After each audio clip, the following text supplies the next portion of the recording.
Hello and thanks for staying with us. This is Atlantic Blowout on Atlantic Television Network.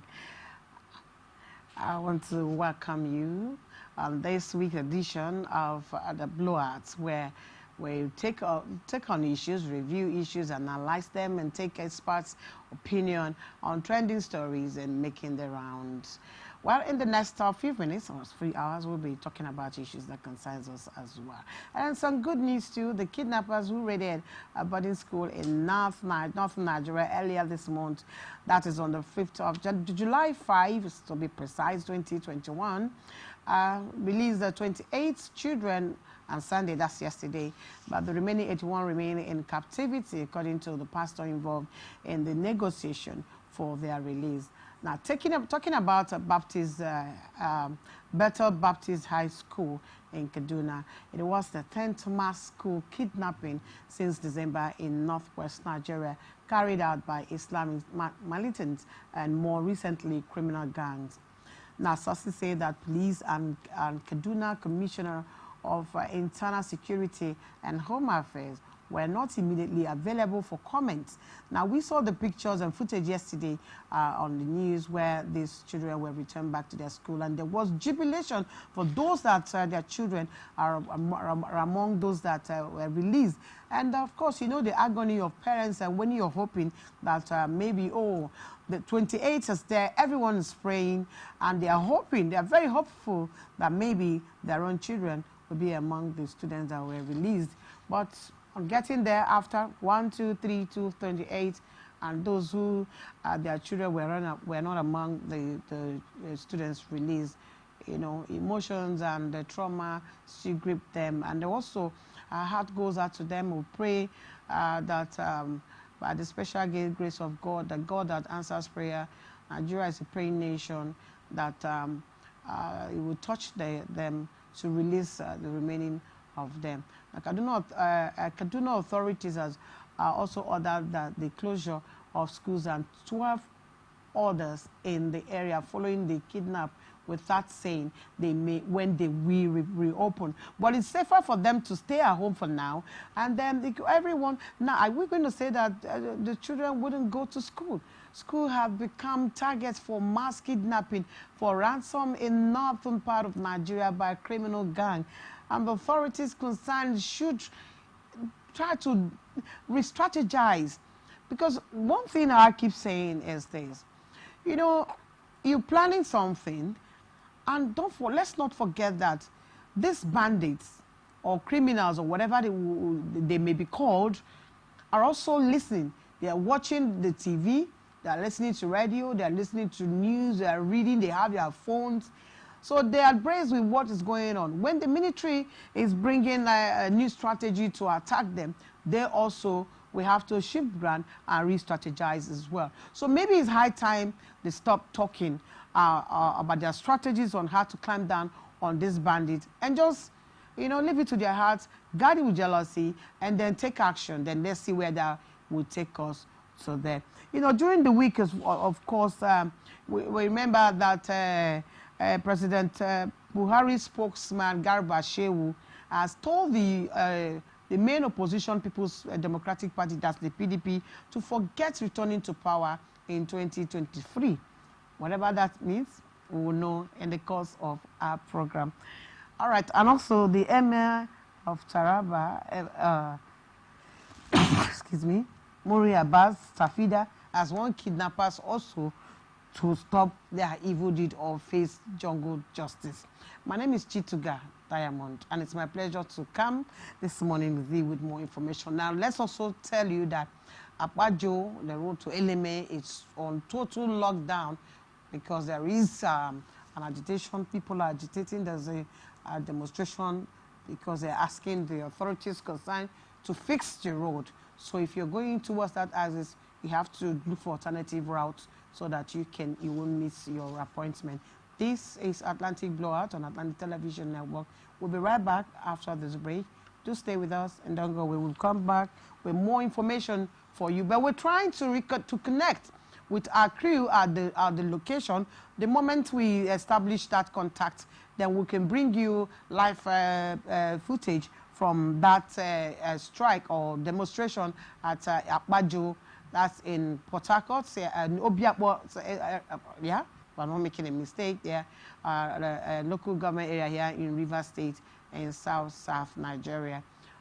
Eleme to be precise, and then Sapajo is in so yeah, just have to give you the information. So we're trying to get contact with our correspondent there, and of course our crew are already on ground there, and then we will give you up to speed what's going on, and we'll be talking to the people what they're doing, because we know that the road has been awarded from years to years. Governments come, government go, and that road is something else. Where people want to spend the whole day on the road with a journey of just 10 minutes, and you're spending over 10 hours at this time, even late in the night, people are stuck there in bottleneck traffic. But I think maybe these two should go to the main, when I mean main, the Niger Delta Development Commission, or the Niger Delta Ministry of Niger Delta, so that they can. I remember when President Buhari also gave an order that road should be fixed immediately. Maybe this now will bring succor to the people. All right, over the weekend too, Rivers State Governor Nyesom Wike says the existing cordial relationship between the three arms of government in the state is creating a good environment for Rivers people to enjoy democratic dividends. The governor made the assertion shortly after inspecting the progress of the ongoing civil construction work at the official resident quarters of lawmakers of the Rivers State House of Assembly in Port Harcourt. Governor Wike said every arm of government in the state knows, understands, and performs its role without interference. Such independence, he pointed at,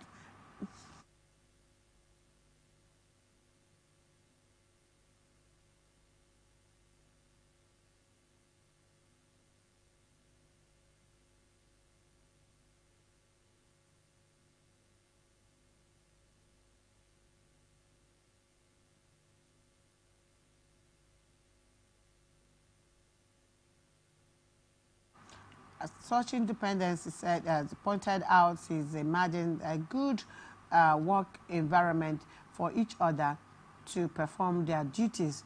Speaking about the legislative quarters, Governor Wike stressed that the project is executed deliberately in order to provide the lawmakers and their family a befitting residence. Governor Wike said his administration has already built similar facility for the judiciary, with almost all the judicial officers in the state having their own accommodation. Ambassador of the Republic of Korea to Nigeria, Kim Young-Chen, says the reports in insecurity in Rivers State and some other parts of the country is exaggerated by the media. We'll go for a short break, and when we come, we'll give you details of this and many more. Just stay with us, please. From the lines across the ocean to the land beyond the mountains, through the Sahara, we bring all sport news, live analysis, expert discussions on trending stories in politics, business, socio-economy, sports, and documentaries. So catch all the updates on the happenings around the globe. Stay focused on Fact Today, only on ATN.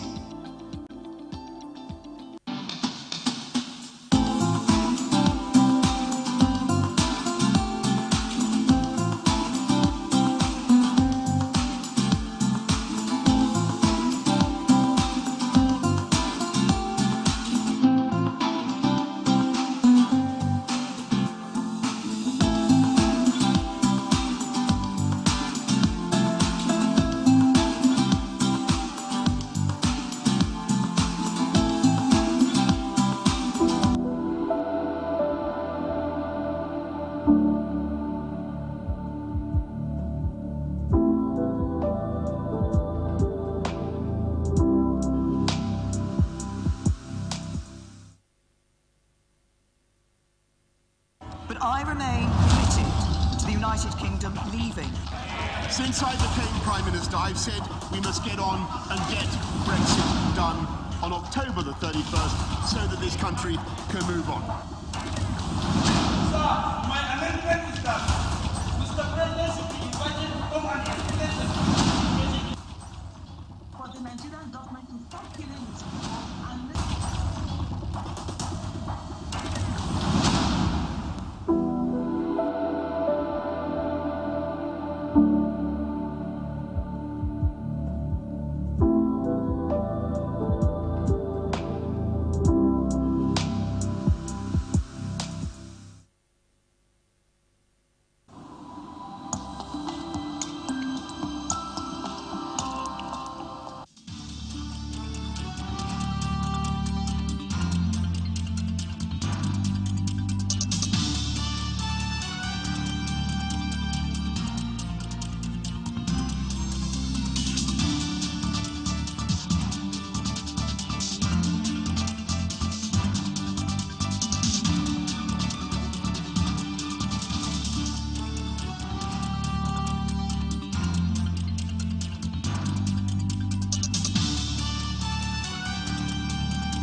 anchor on the facts, breaking news, and in-depth interviews on a wide range of topics. Atlantic Television Network, home for in-depth reportage, facts, professionalism, all the news you need. Atlantic Television Network. Atlantic Television Network. Atlantic Television Network, anchoring facts.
Thanks for staying with us.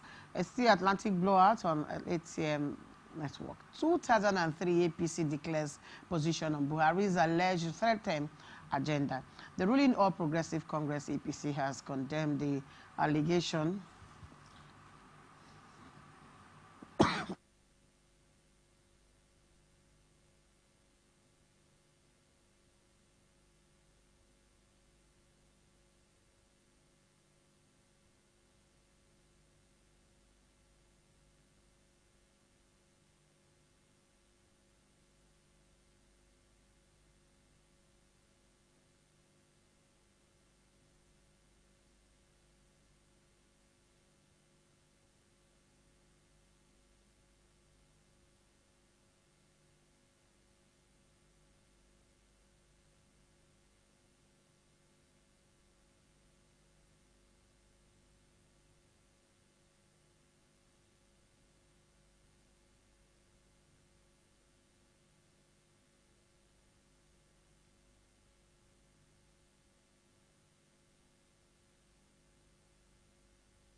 from the lines across the ocean to the land beyond the mountains, through the Sahara, we bring all sport news, live analysis, expert discussions on trending stories in politics, business, socio-economy, sports, and documentaries. So catch all the updates on the happenings around the globe. Stay focused on the fact today.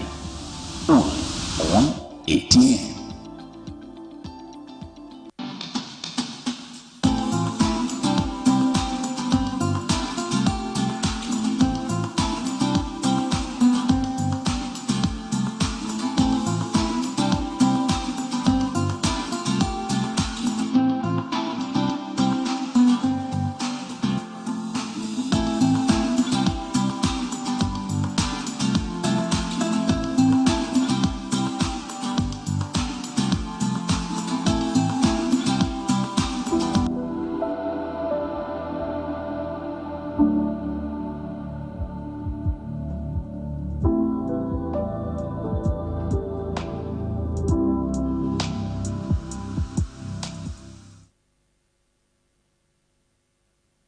But I remain committed to the United Kingdom leaving. Since I became Prime Minister, I've said we must get on and get Brexit done on October the 31st so that this country can move on. Sir, my amendment is that Mr. President should be invited to come and explain the For the Nigerian government to stop killing its people and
Thanks for being there for us. The ruling All Progressive Congress APC has condemned the allegation by People's Democratic Party, that's the PDP, that President Muhammadu Buhari has self-succession plan. But the APC National Secretary, Party Caretaker Committee, John Odo, described the APC as a disciplined party.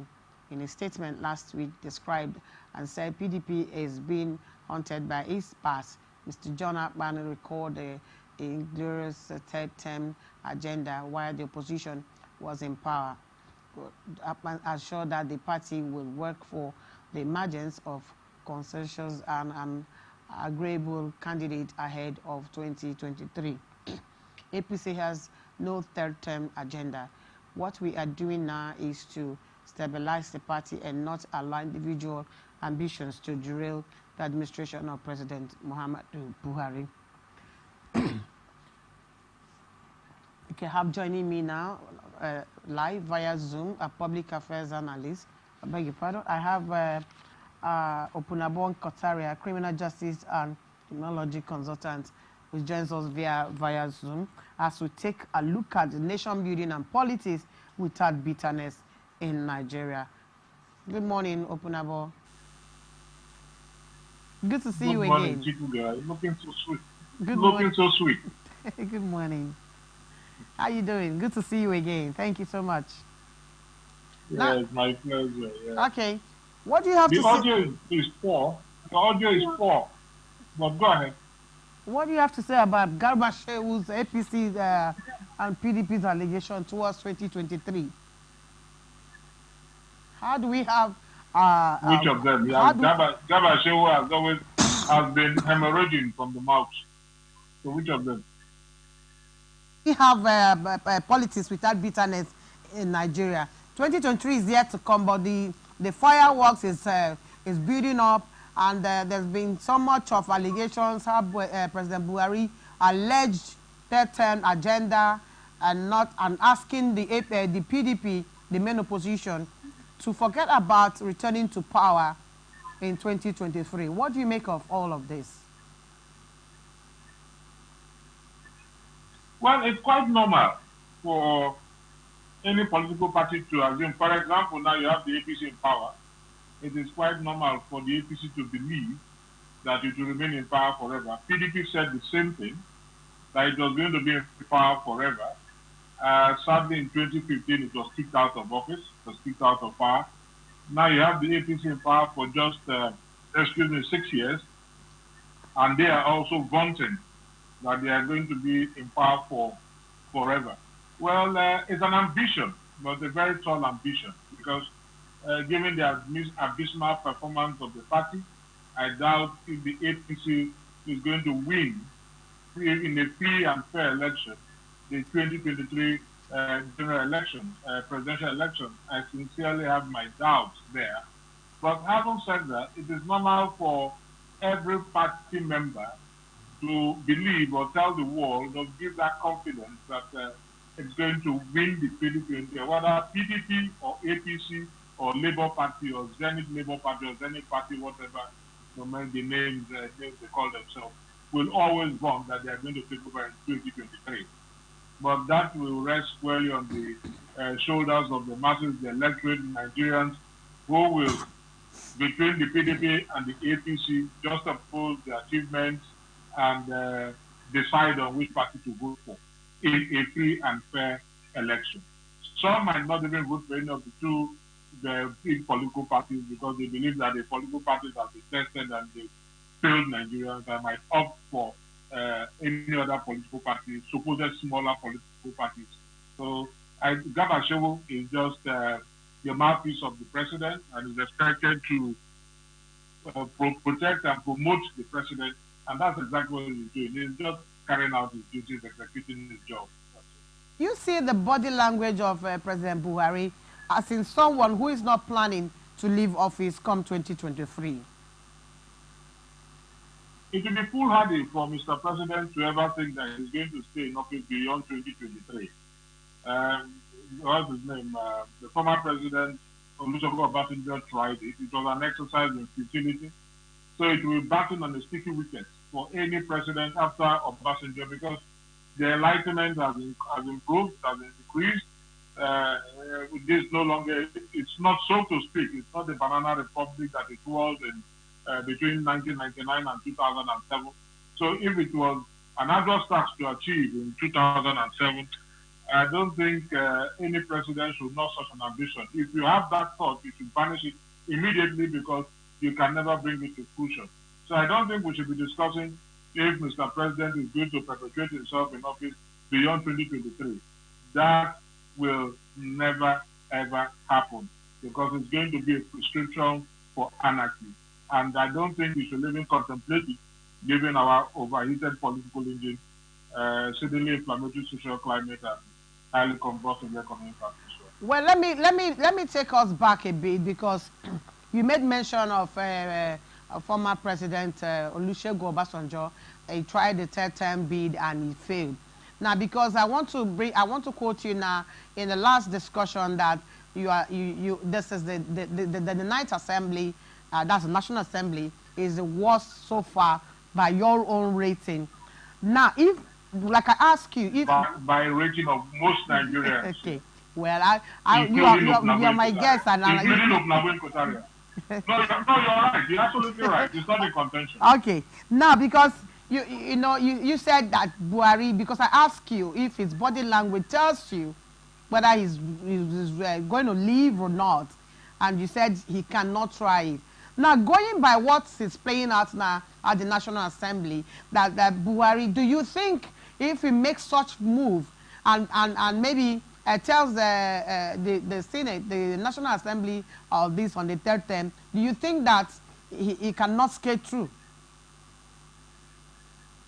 No, not at all. I mean, if you see the flags that greeted the PID and the Constitutional Amendment Act, that is a sign to National Assembly members that Nigerians are back from their long sojourn in the land of indiscretion and aloofness. So they will not try it at all. And I agree. Well, you call them National Assembly because constitutionally they are referred to as the National Assembly. But I refer to them as Ministry of Lawmaking, So if the those working in the Ministry of Lawmaking, which the Constitution refers to as National Assembly, I don't, sorry? They are the National Assembly. They are the lawmakers, not Ministry of Lawmakers. I said yes. As agreed, as known in our Constitution as National Assembly. But permit me to refer to them as lawmaking. Don't worry. In your own opinion. Okay. Yes.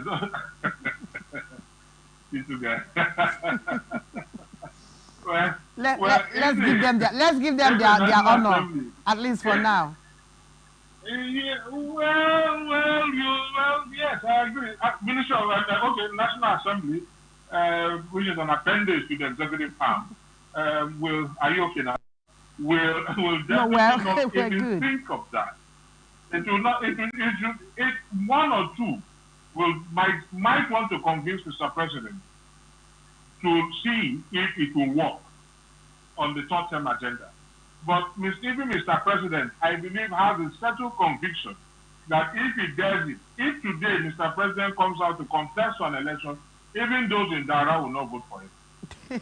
You can't be unless he is completely an isolated anomic individual that is bereft of the happenings and is insensitive to the feelings and yearnings in this country.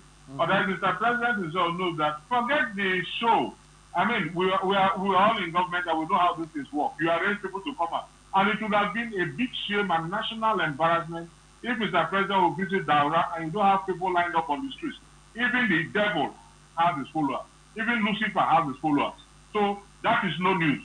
So for Mr. Gabashew to come and use that to bother the fact that Mr. President is well accepted, if Mr. President even comes to River State, he has never been to River State, only once. But if he gets to River State today, you will see how the governor will be compelled to ensure that we have people lined up on the streets. That is political. That doesn't underscore any popularity, not at all. So Mr. President himself, even his chief legal advisor, who is the Attorney General of the Federation, who have been ill-advising the president, will advise him not to. Even Lai Mohammed, I believe, is tired. We are national tele, I don't want to say certain things. Is tired of dispensing mendacity will even tell him, look, my dear brother, okay, let me tell you the truth. This particular one, there is no way I can defend it. Do not go. So Mr. President will not even think of it. People are just trying to sow this into his head, into his mind. They are what we call the tire balloon. They are testing the water. No, are you are you saying? I don't think anybody is contemplating third term. Let us not even No. Let's just, it's as alleged, I said, that's as alleged. Are you saying that APC have not done well, that Buhari's administration have not done well to Nigerians? Permit me to use this word. Permit me to use only the idiots will allege that. Only idiots will allege that. Those seated in rubber will allege that. So nobody should ever allege that at all in this country right now. Or that is a prescription. Don't ever think of that. Mr. President is not coming back. There's no top 10 in this country. We should not even talk of it. I'm with you.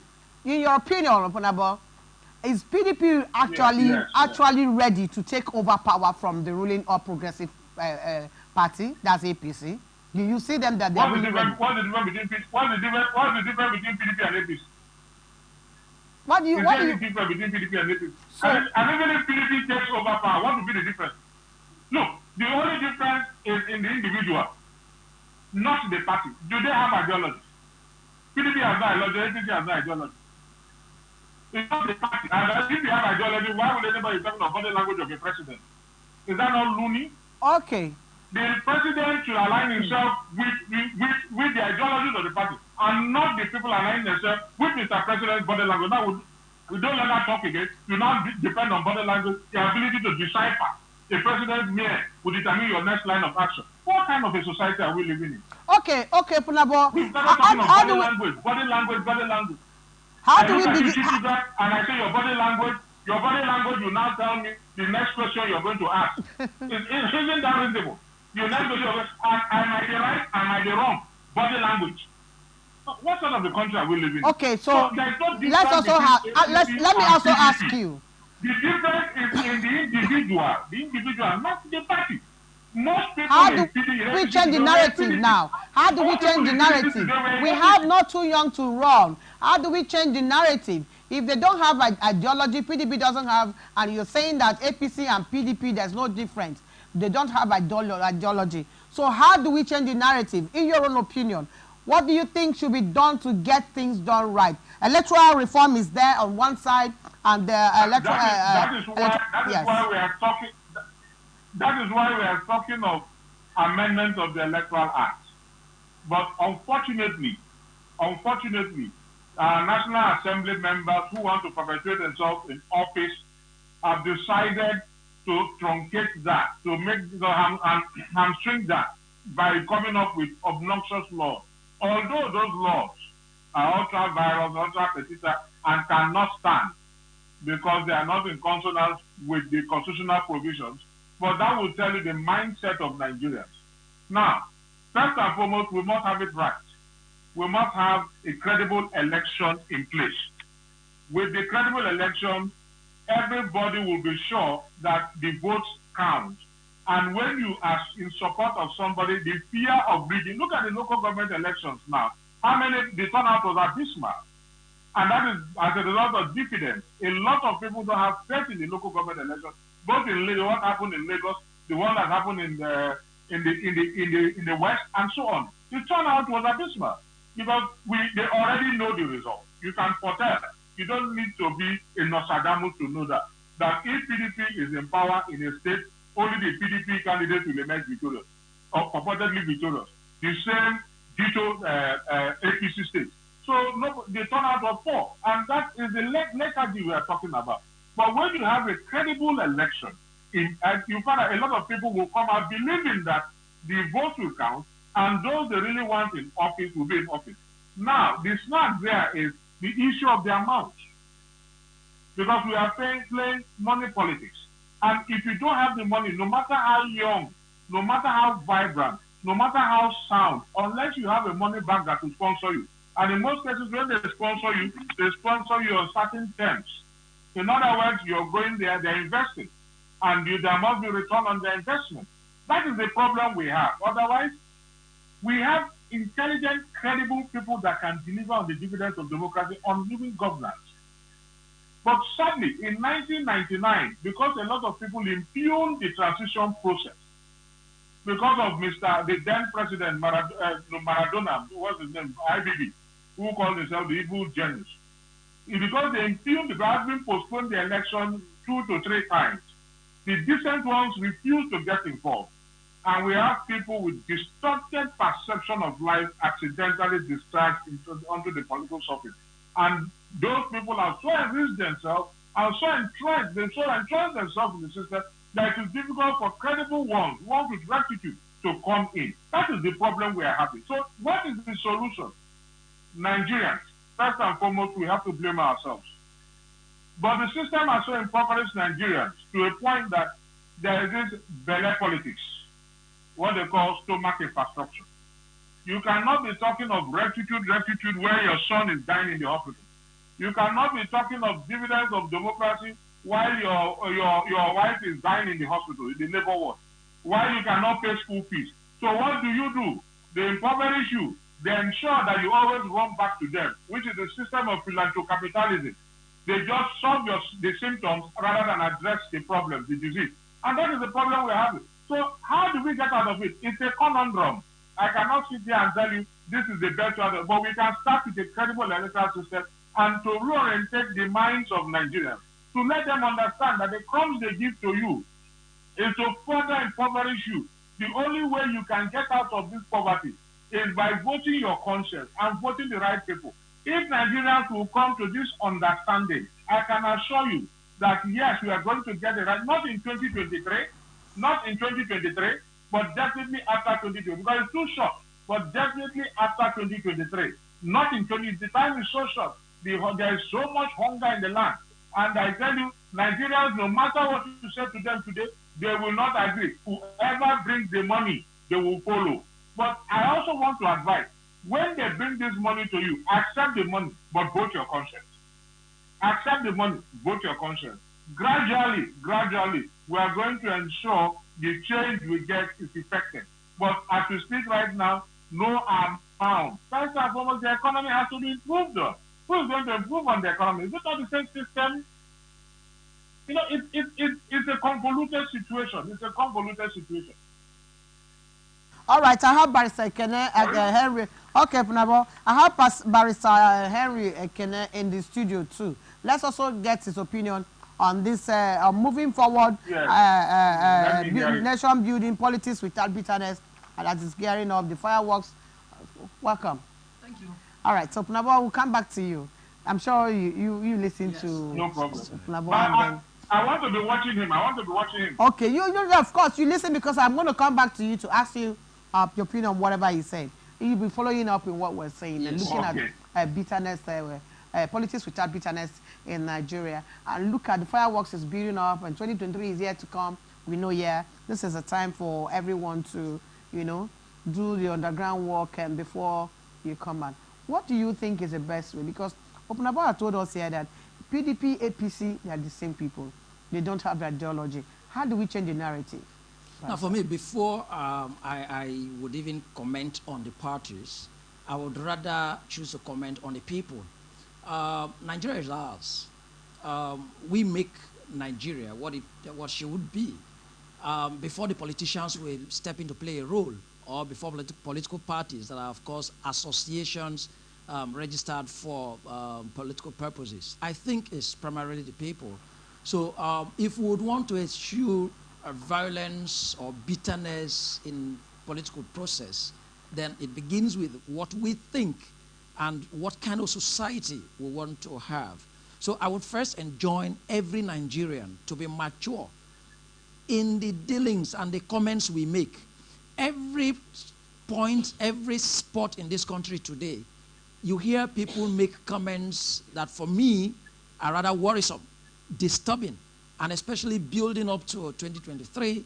If those comments begin to gather momentum, then I wonder where we're heading. So I think it's about us, about the people, because indeed it's even the people that will fill those political parties more than the few persons that are politicians. So what should we expect of the people?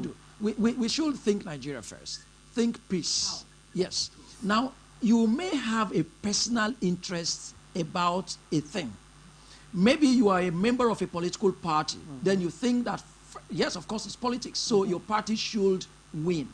Even if you want your party to win the election, you must know that Nigeria must be peaceful for your party to even govern Nigeria successfully. So you must indeed do your best to avoid such comments, such reactions, such conduct that will threaten the peace of this nation. That is one. Because whether we look at one isolated part of the entire process of this country, which is politics and election, we have a whole lot of other activities that are going on.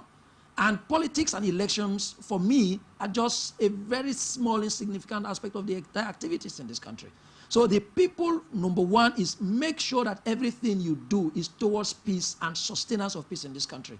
And I say this very emphatically, even coming here, the kind of comments you will hear in public taxis, in buses, in public places, and even in our gatherings, before we even get into the political parties, as such that are threatening the peace and unity of this country.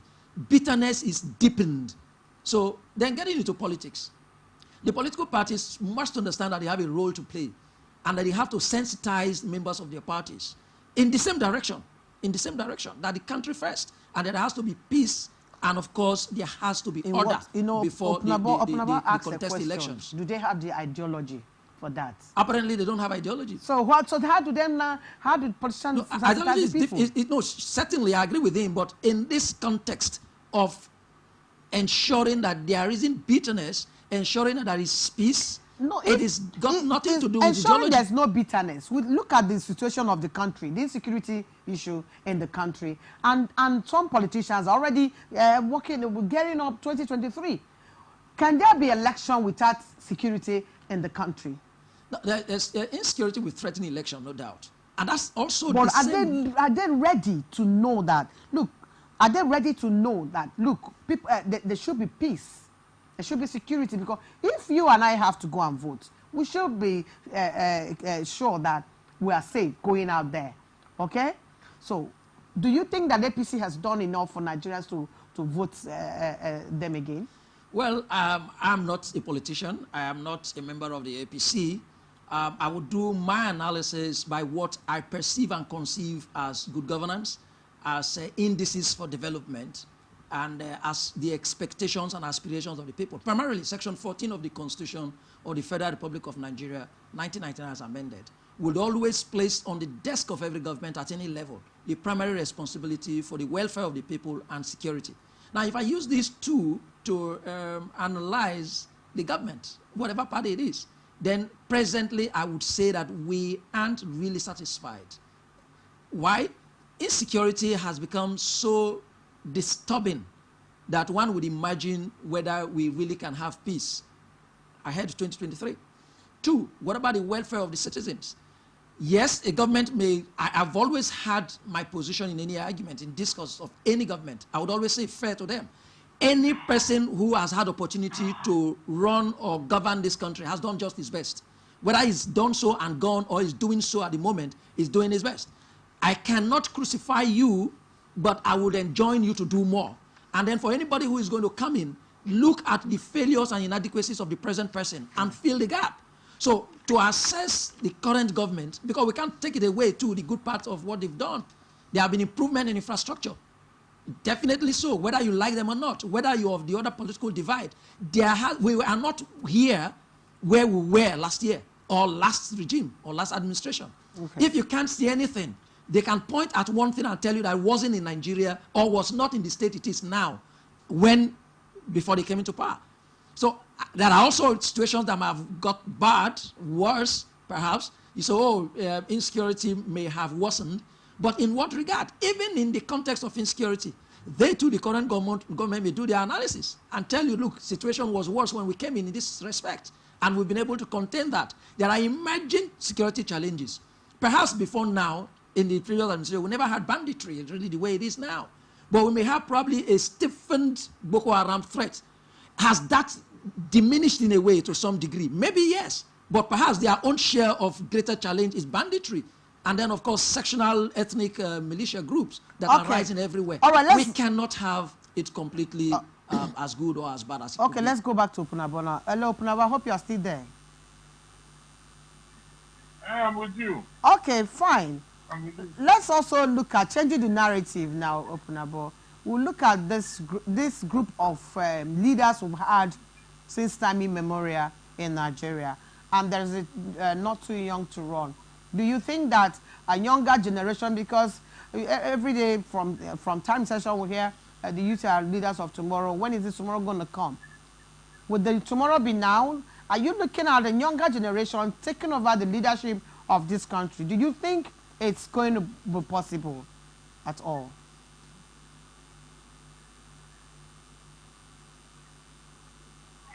Well, first, we seem to forget that the younger generations were actually the ones that fought for our independence, and were actually the ones that led us shortly after independence. We had the likes of Penauro, and most of them, J.T. Steve and so on, they were all in their 20s. The oldest of them all were the likes of Azikiwe, of Afro-Awolowo. Others, majority of them were quite young, and they did extremely well. Extremely well. Now, if you say if they have this chance again to so do, I doubt. Why? Apart from a select few, like the Yahya Bello, and maybe one or two, or like Amechi, who was a governor in his early 40s or late 30s. Apart from one or two, most of them are money bags who got into politics and used their financial muscles to pull their way through. How many young ones have that? That is the burning question. You are saying for the presidency, how many billions of naira? How many young ones can afford that amount to even contest for the House of Assembly, going by the prescribed maximum amount? And we are all aware, we cannot deceive ourselves. We are all aware that the politics we play in this country is money politics. Most of those in office today will want to finance their cronies to take over from them. And that is the bane of our politics. And who are those cronies? Those are not people that are loyal to the society, the constitution, or to the electorate, but are loyal to their paymaster. So you now have the political liege lords and the political liege servants. The only time they try to assert the authority is when they get into office 2 years after. Then they want to shrug off that issue of control. But having said this is the problem we are having. How many young ones? And that is why we cry when we have issues with the economy. Because the young ones are not lazy, like Mr. President once alluded to. The young ones are not lazy. It's just that they don't have the environment that will enable them showcase their talent and make money for themselves. So since they are impoverished, they are financially hamstrung, how do they get into office? That is the question. And those that will be sponsored will definitely be controlled. So it's not a question of not too young to run. It is not the first time. I just mentioned the likes of JTSP, Gowon, okay, that's the military regime, yes, but even in the 30s, we had the likes of Okotiebe in their 20s, we had a lot of Enaro in their 20s. So it's not a new thing, it's not a novelty. But will they be allowed? Do they have the financial capacity? They might have the popularity, but election in Nigeria is not won by popularity, not at all. Financial and for now, thuggery. The insecurity we are talking about was governance by politicians themselves. Okay. If you want us to go into that, we can go into that. No, so it's for not the sake of time. Not too young. Not too young. That is not the issue. The issue should be, we don't have money. We don't have money. Empower us. So can you tell us a way forward? Not too young. Not too young. Can we have a way forward now? Can we have a way forward into building a nation? the gearing up of the 2023 election. What is the way forward? Yes. Where do we get this ideology of running the nation?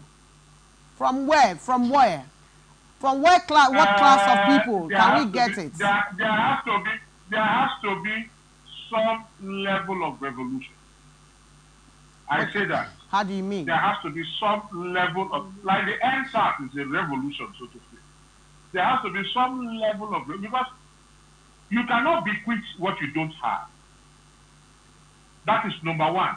So those in authority today, they will only give to first those who reason like them, those who behave like them, and those that will be loyal to them. And so it continues. Now, why I call for a revolution, that is when you shall have a break. And we all come to a round. When they say restructuring, it's not all about financial, fiscal restructuring. It entails a whole lot. Because if today you say these ones will hand over power, look at what the National Assembly is even doing today. Look at the laws, the bills they are coming up with, that you have to revert to them if you have to do electronic transmission. I mean, we all know this. So that's what we're talking about. That's what we're talking about, changing the narrative. So that's what. So we have to make a way forward. I am telling you now that the way forward, to me, is a revolution, because nobody will hand over power to you.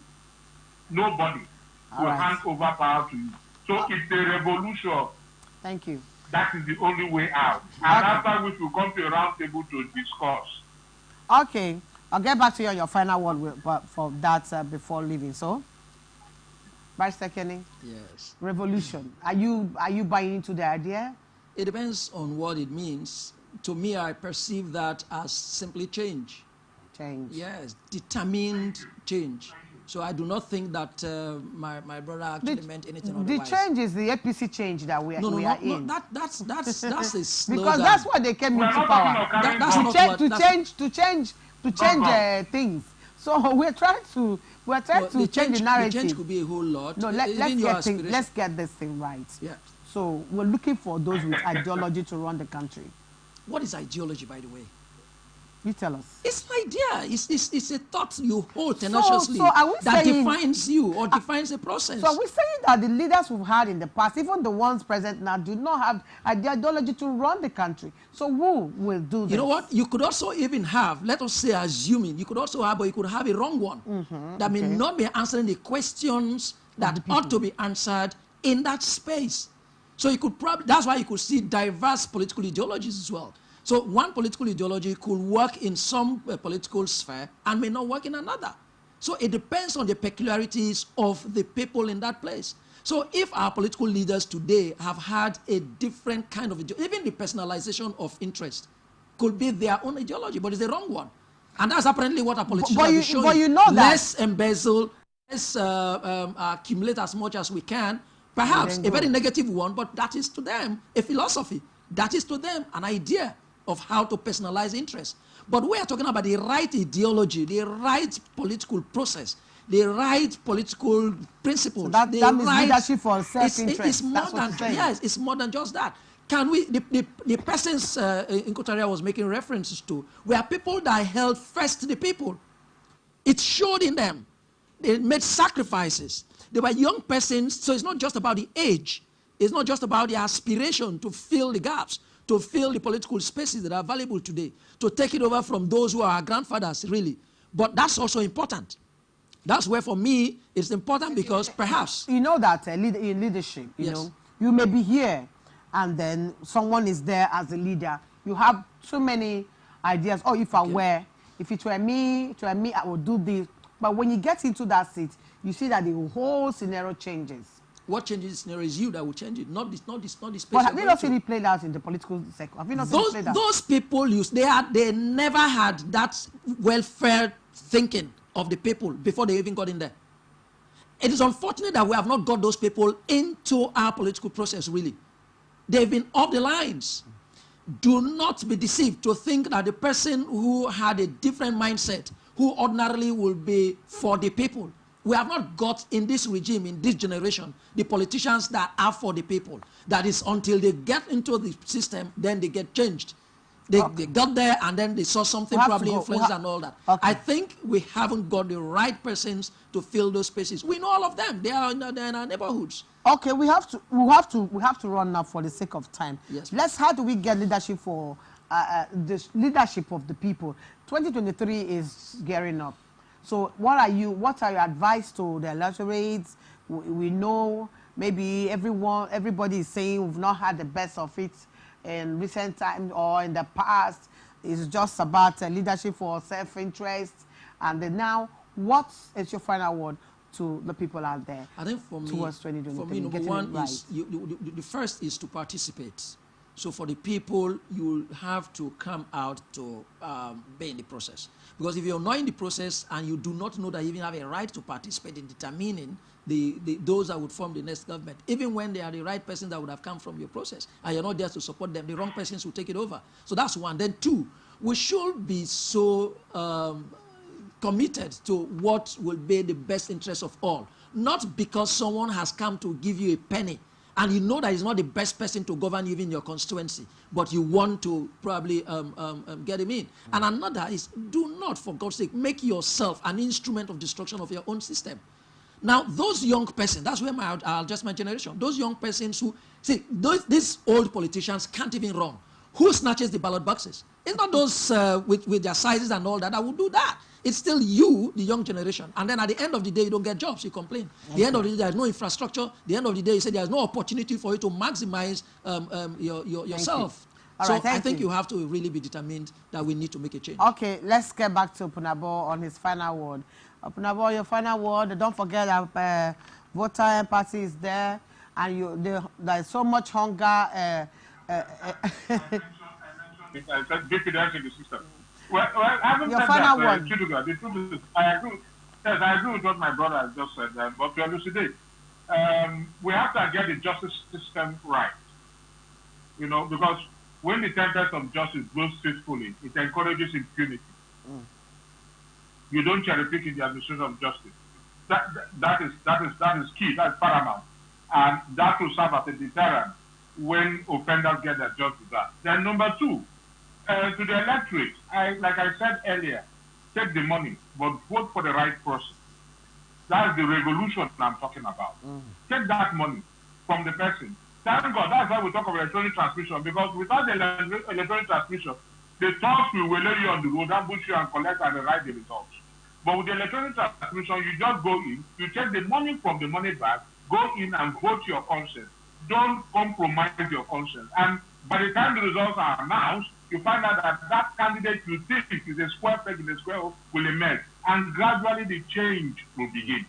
All right. But we must not stay away from the party, from politics. Because if we run away from politics, then we are allowing these depraved characters to continue in office. All right, and thank you. Tomorrow their children will take over. They are the ones training the children. Their children are under their tutelage, so the children will continue from where they stop or even do worse.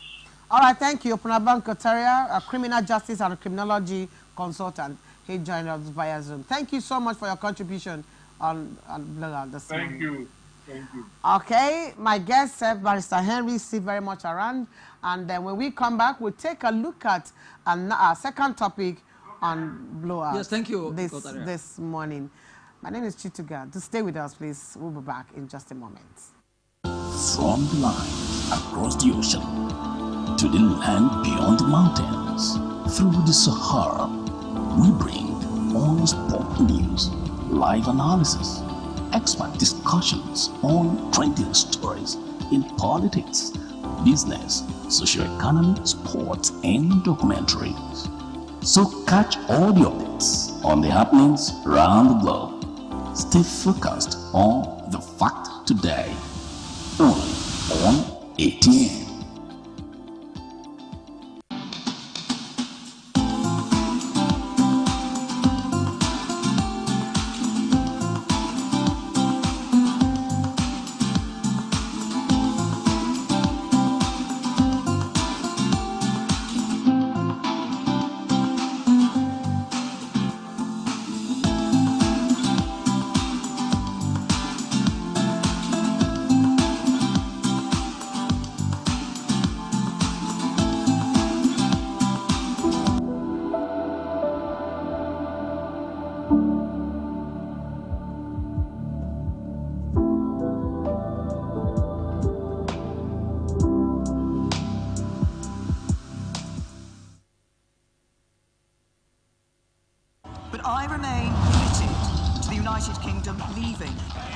inside became Prime Minister, I've said we must get on and get Brexit done on October the 31st so that this country can move on. Sir, my amendment is that Mr. President should be invited to come and explain the for the Nigerian government to stop killing its people and make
Many thanks for staying there with us. It's still Atlantic Blowouts, and we're still taking another look at another issue of nation building, promoting love, peace, and patience amongst Nigerians. Now, there's been so much bitterness, there's been so much agitations, successionist group all around, and Igboho, same on. Now, let's take a look at what transpired over the weekend. And now, Deji, the shame on Igbo leaders. Adejudi reacts as Oni of Ife, constitutes a committee convener of concerned Nigeria, Deji Adeyeju. I'm sure you remember that the concerned Nigeria, Wamumu Dondu, one of the spokesmen there, has lambasted South leaders for their inability to collectively defend their own after the Oni of Ife, Oba Adeyeye Enito Oguwusi, constituted a 20-man committee made up of prominent Yoruba leaders to brainstorm on the issues surrounding the arrest of Yoruba Nation agitator Chief Sunday Adeyemo, known as Sunday Igboho. Now, Oni of Ife, who is of the first-class monarch in southwest Nigeria, set this committee up to look into the matter of Igboho's arrest by Interpol in Benin Republic following the continuous detention of the Yoruba Nation activists. Now, recall Igboho has been in the forefront of agitation for self-independence for Igbo ethnic group, or Yoruba ethnic group, beg your pardon, in the last few months, as reported in the committee. We have Professor Akin Osutokun, sorry about that, coordinator who is coordinating it. We have Oba Olushola Alao. We have Senator Biodun Ogujimi. We have Toyin Saraki. We have Shegu Awolowo. We have Udoyin Ogukpe, Chief Benga Daniel, and Muyiwa Ige, members of this committee that was set up by the Oni of Ife to take a look at Sunday Igboho's issue. So this starts giving rise to Deji to say that war on Southeast for not defending their own. I still have with me live in the studio here Barrister Henry Peter Ekene. Barrister Ekene, I don't know what you make of that. That the Oni constituted a 28-man committee to look at the issues of the Yoruba Nation agitator Sunday Igboho, and concerned Nigeria, as he calls it, Deji, is saying shame on Igbo leaders because they are not able to do so. Does it mean that because the owner has considered this committee, then Sunday Igboho is free, or is the committee going to plead, oh, free him, or what? What do you make of the whole of these narrations? Well, for me, again, it's a thing about the concern of what the people really want in this society, especially when we've got to the point where divisions on lines of ethnicity. I recall when I was growing up, and my father had told me about ethnic politics in Nigeria. And then I never imagined that growing up to this age, and then Nigeria as well, growing to a nation, building a nation, and then we are still having this. But because of the peculiarities and then the realities that confront us, these kind of agitations have continued to emerge. Yes, Sunday Igboho agitating for perhaps self-determination of the Yoruba nation. And then Nnamdi Kanu leading the agitation for self-determination in the Igbo lands, or in the southeast where they are. The systems, or rather the procedures for self-determination are extant the world over. We may have issues that have arisen in our own country, whether it is in the southwest or in the southeast, about how we have handled this agitation for self-determination. That may be the reason that sometimes you see the state seeking to suppress those procedures or those styles to get in it. The world over, there have been in Catalonia, in Spain, even in the UK, there have been agitations for self-determination by different groups. But you see, the ways towards that, handling that, could really be different. Even when you claim that there are international instruments under the sphere of the United Nations for self-determination, there are procedures to it. In every country in the world, there will be state reaction where there is some acts of treason, threats, palpable threats to state structures and institutions. And existing government may just change your intentions or what you really are sincerely agitating. This could be some of the issues. But talking about protection of your own, yes, the southwestern Yoruba people, they are very cultural and very much, I would say, monarchical in a way, yes. We do not have, even historically, we do not have the same structures in the southeast.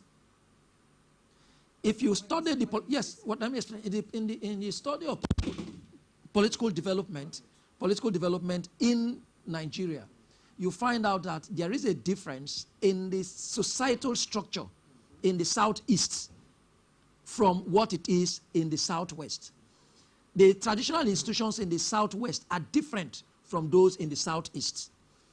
The same way, the respect to their institutions may be different. So if you see that the Southwest are organized in this way, that the Ooni of Ife, who is seen as their leader, is organizing a committee to look into the issues surrounding the arrest of Igboho, who is known, acclaimed to be agitating for self-determination of the Yoruba nation.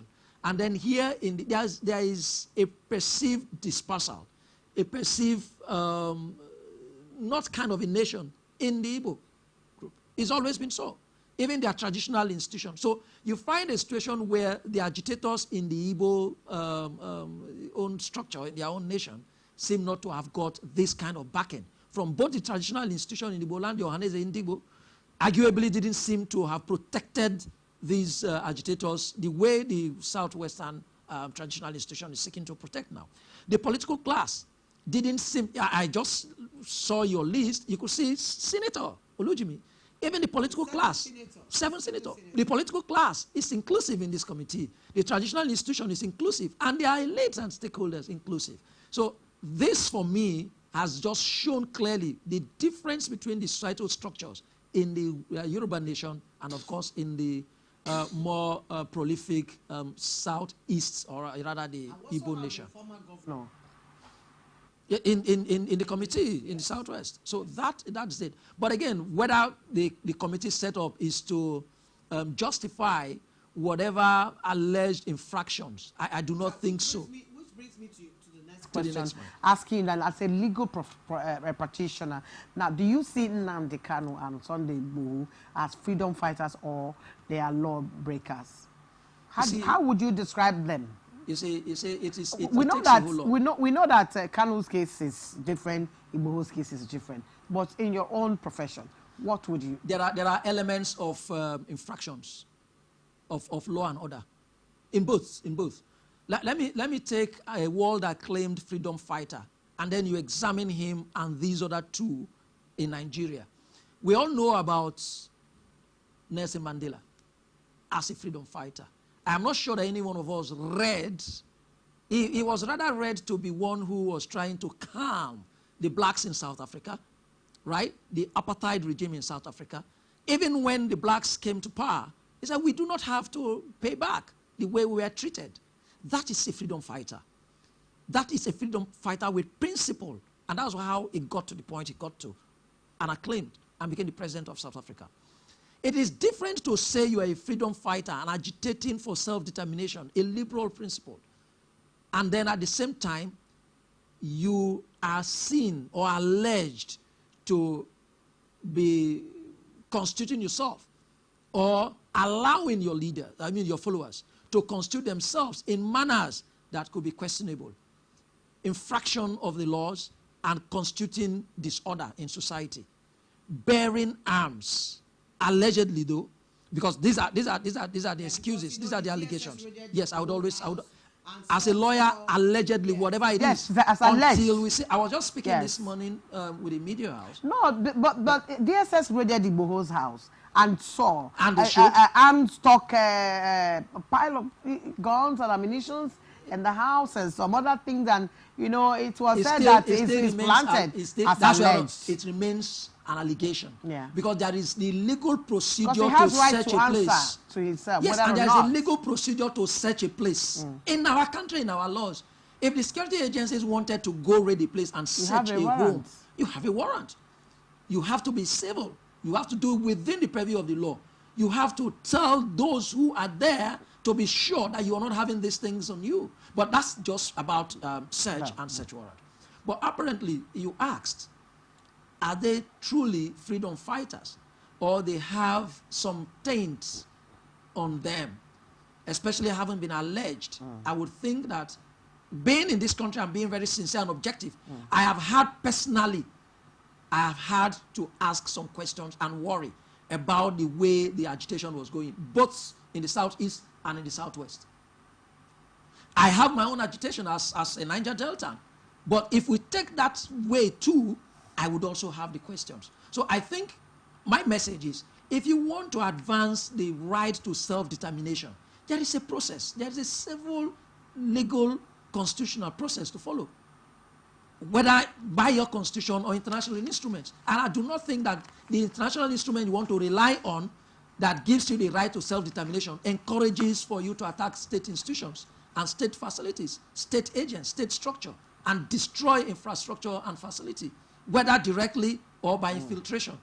If it is by infiltration, then you have a responsibility so enormous on you to be sure that your activities do not create a festering ground for those that will infiltrate to do. So that, for me, has become the areas that these two agitating groups needed to check very dispassionately, and then be sure that indeed but again, there are utterances, there are videos, and there are a whole lot that I think that these individuals needed to be more circumspect in whatever they were doing. And now it's catching up, unfortunately, not perhaps their intention, but this is where the reality is. Okay, let's look at the position of the law now as a legal practitioner.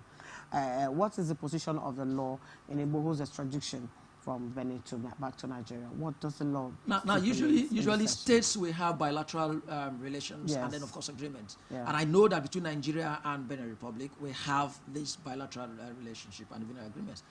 But one of which will include exchanging persons that are sought for one reason or the other to come answer to criminal allegations against them. No. So if you have that, then of course that's where you could see where one country may seek to enforce that bilateral agreement and then asking the other country to produce a person that is in that country that may have committed an infraction of the law, whether in his own country or in that country, and then to be asked to be brought home for trial.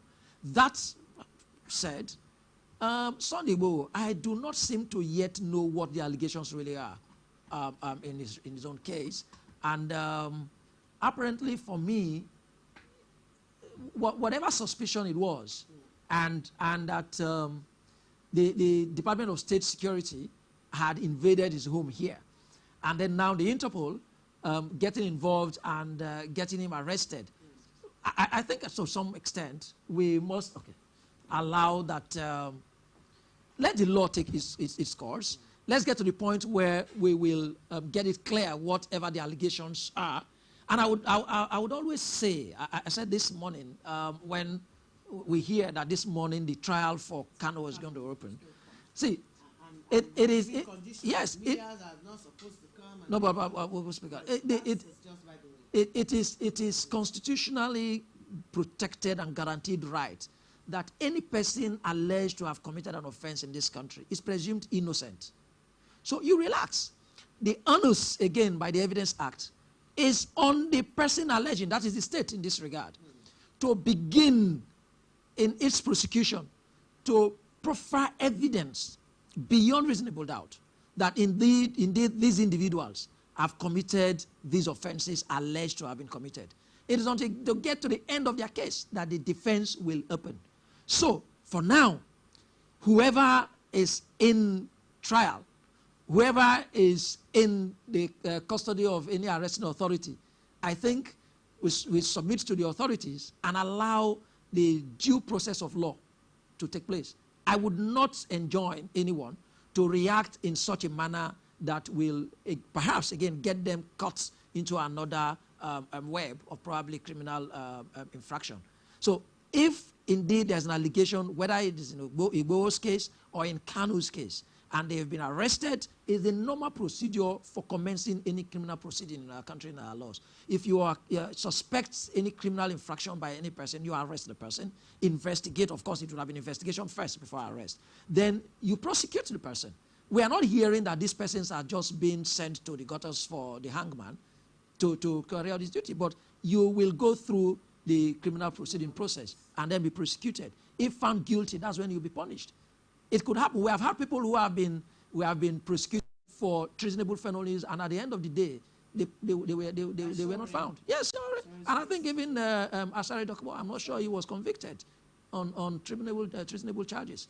Anyway, so it's not the first time. Let's look at Deji's comment on Ohaneze Ndigbo. Maybe and the leaders in the southeast. Yes, maybe he didn't see the letter or the press release issued by Ohaneze Ndigbo. That was for last week, where they were telling the federal government that there is no peace without justice. But I think on that part, they have also led their voice to Kanu's case. Okay, so but what would you make of that comment? Is it necessary for Deji? Because beyond the Ohaneze Ndigbo, I also recall that there were some legislators. You were here. Yes, there are some legislators that were actually also lending their voices. Even when it came to condemnation, even state governors had done so. And then when it came to also speaking out that not every person in the southeast is an IPOB member. I've also heard some reactions in that regard. But perhaps what he was expecting was a holistic... maybe to the part of the ONI, like and then get another... Now, and you see, the ONI is a figure in the Yoruba nation. So it's symbolic to the extent that for him, the interpretation, the perception will be that the Yoruba nation as a whole being represented by the symbol of the ONI of Ife, taking this step. But then distinguishing... Is it a right thing for the ONI to set up a committee for this? There's nothing wrong. There's nothing wrong. There's nothing wrong. Right. I've always said that customary arbitration is also one aspect of resolving dispute that our people should take into cognizance, perhaps even legislating on it. and it will help us a whole lot in addressing some of these political issues or some of these agitations that have political coloration.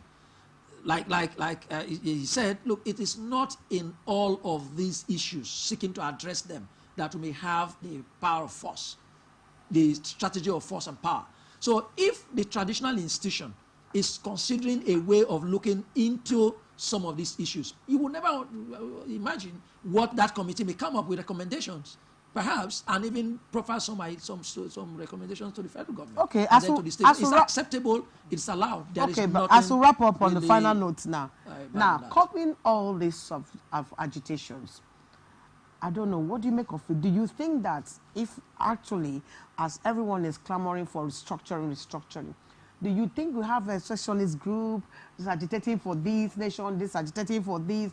Do you think that if Nigeria is restructured and we have devolution of power, would you curb these agitations that are springing up every corner?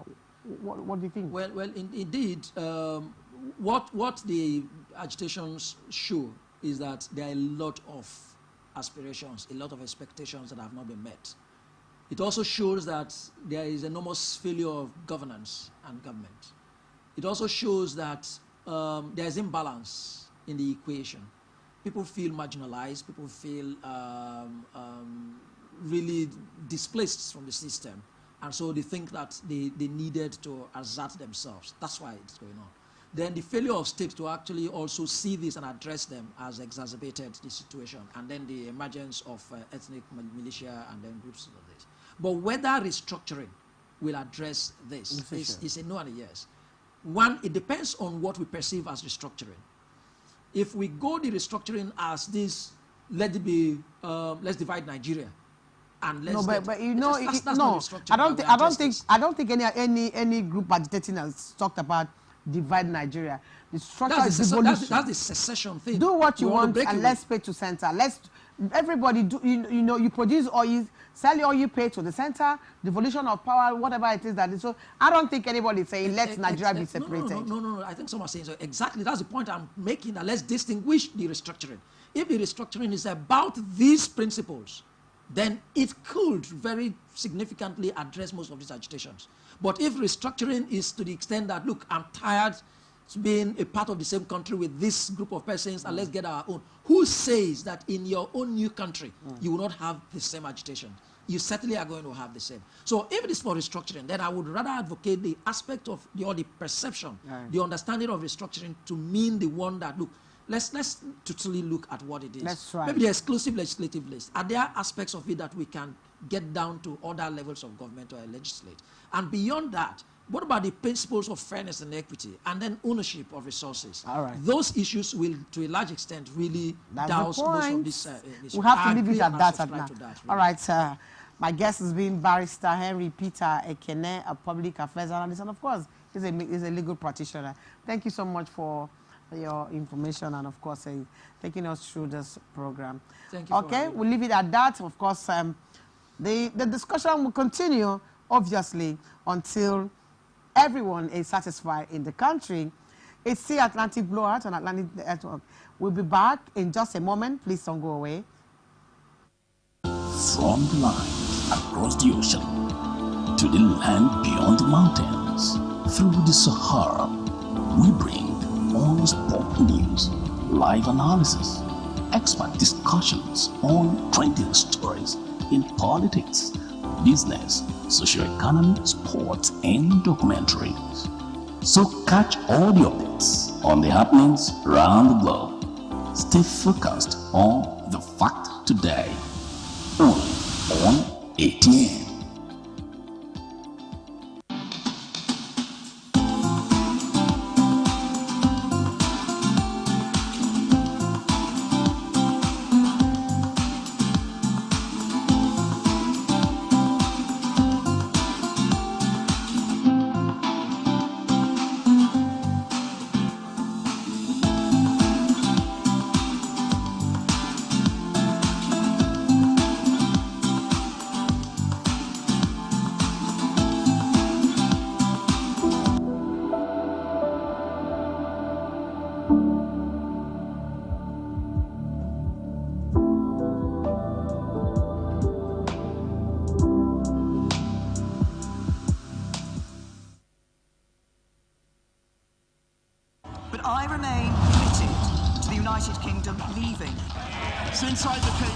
Minister, I've said we must get on and get Brexit done on October the 31st so that this country can move on.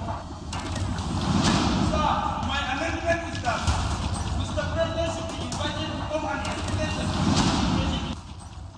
For the Nigerian government to stop killing its people and make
Many thanks for being there with us. The Stay Atlantic Blowout on Atlantic Network. Now, the Tokyo 2020 Olympic Games officially kicked off last Friday. That's July 23, and a lot of medals have been won since then. Has there been any medal won by Team Nigeria, Siri? Take it away. Not yet, although Team Nigeria has been in some action at the game so far. We've not enjoyed the best of fortunes just yet. Nigeria's quartet of Olufunke, Osunaike, Olajide, Motayo, Uche, Eke, and Edem Effiong have all been sent packing from the Tokyo 2020 Olympic Games. In table tennis, Osunaike lost 4-1 to Liu Yuan of the United States, while Omotayo was beaten 4-0 by Portugal's Thiago Apollonia. And after defeating Hungary's Dora Mandarax 4-1 in the first round of women's table tennis singles at the Games, Nigeria's Effiong Edem was at the receiving end earlier today as she lost 4-1 to Li Jiang of the United States in round 2. In gymnastics, Nigeria's entrant Uche Eke failed to make the second round as his apparatus results an all-round score of 74.765 could not take him beyond the preliminary round. Nigeria's Rua Esther Tokyo finished third in the semi-final EF with a time of 9 minutes 7.70 seconds, which qualified her for the final E of the women's singles sculls. However, she is not in contention for a medal in the event as she had earlier failed in her heat on the opening day, but has the opportunity to fight for a good final placement, which earned her enough points for future competitions. In badminton, Nigeria's duel of Godwin Olofua and Onoluwapo Oyekori lost 2-0 to Japan's Yuta Watanabe and Hiroki Endo in the opening Group B fixture of the men's doubles event. They will be hoping to bounce back from defeat when they take on Denmark's Kim Astrup and Andersen Ramussen. The match starts in a few minutes from now. And in badminton, Dorcas Adesokan suffered a 2-0 loss of 21-10 and 21-2 at the hands of Spain's Clara Azumendi in the Group C of the women's singles. She will play Korea's An Seung in her second game tomorrow, Tuesday, July the 27th. Earlier today, Nigeria's sole representative in Taekwondo, Elizabeth Ayanacho, lost 12-7 in Turkey's Northam in the round of 16 of the women's 67 kg event. Despite the loss, Elizabeth Ayanacho could still have a shot at the bronze medal if Tata progresses in the final, to the very final. And in basketball, Nigeria's men's basketball team, the Tigers, opened their Olympic account with a 17-point loss to Australia in Game 1 of Group B. The match ended 84-67 in favor of the Aussies, who are the top-ranked team at the competition. The D Tigers will face Germany in the second game on Wednesday, the 28th of July. There will be more action for Team Nigeria tomorrow, Tuesday, July the 27th, starting in table tennis, where Aruna Quadri will face Brazil's Gustavo Tusboy in round 3 of the men's single by 2 a.m. Nigerian time. Next in line will be Nigeria's women's basketball team, the D Tigers, as they square up against Team USA at about 5:40 a.m., followed by some badminton action as Nigeria's duo of Godwin Olofua and Ololuwapo Okpeyori will lead Nigeria's charge against athletes under the flag of Russian Olympic Committee in the second Group B game of the men's double event by 10:40 a.m. All features, of course, like I mentioned to you, are in Nigerian time. And for Team Africa, Tunisia have won Africa's first and only medal so far at the Tokyo 2020 Olympic Games. On Saturday, July the 24th, Mohamed Jobi settled for silver in men's taekwondo 58 kg after losing 16-12 to Italy's Vitalio Del Aquila in the gold medal contest. But yesterday, Sunday, 25th of July, the nation's fortune improved as 18-year-old Ahmed Hafnoy stormed to a gold medal finish in the men's 400 meters freestyle swimming contest. Hafnoy just about qualified for the finals with one of the slowest times recorded and thus started in the less favored lane 8, but put up a solid performance and a brilliant final 50 meters to touch the wall ahead of Australia's Jack McLaughlin and Kieran Smith of the United States of America. Hafnoy will again be in action tomorrow, Tuesday, 27th of July, as he competes in the men's 800 meters freestyle swimming. And in basketball, France beat the United States of America's men's basketball team 83-76 at the Tokyo Olympics on Sunday, ending Team USA's 25-game Olympic winning streak that dates back to 2004. Team USA had an 8-point lead with 4 minutes left in the game, but the French team mounted a 16-2 run, highlighted by leading scorer Evan Fournier's go-ahead three-pointer with less than a minute left to seal the win. It was the opening game for both teams. they lost its Team USA's first since the team lost to Argentina in the 2004 Summer Games in Athens. And in football, Andre Pierre Guinaert scored a second-half hat-trick as France came from behind 3 times to beat South Korea 4-3 and keep the Olympic hopes alive. South Africa, whose hope of qualifying have now been ended as they led 3 times during the encounter.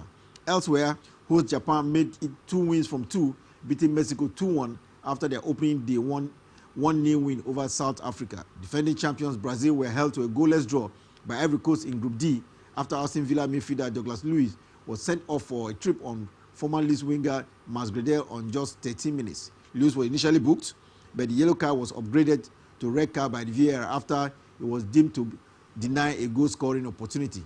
Ivory Coast, who won their opener against Saudi Arabia, also had a player dismissed late on as Eboe Kouassi received a second yellow card. In other reports, Facundo Medina gave Argentina their first win of the games with a 1-0 victory over Egypt, while also in Group B.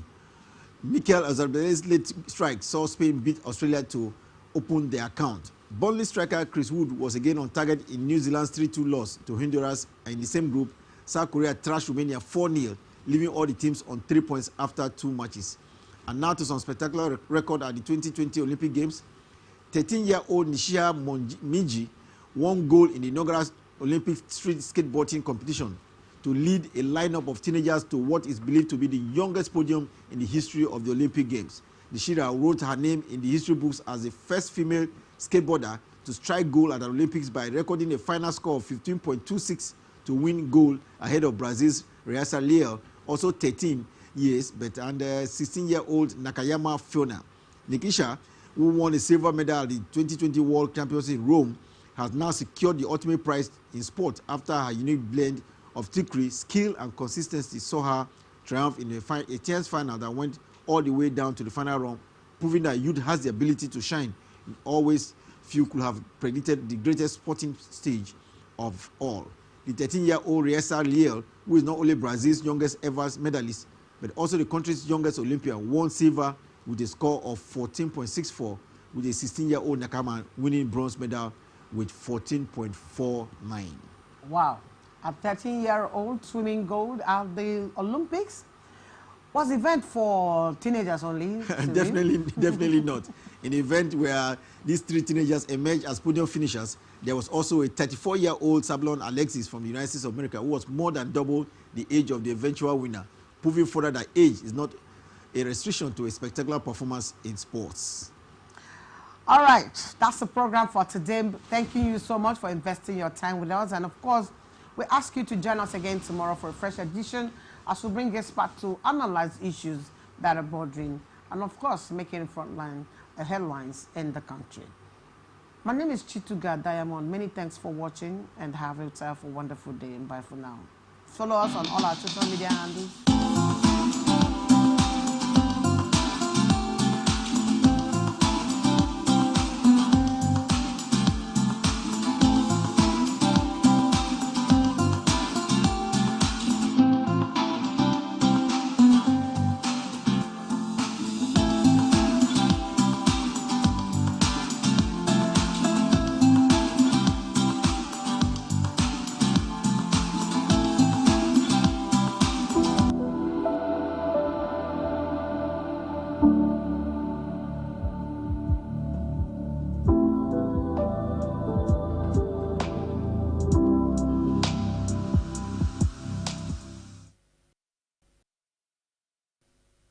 But I remain committed to the United Kingdom leaving.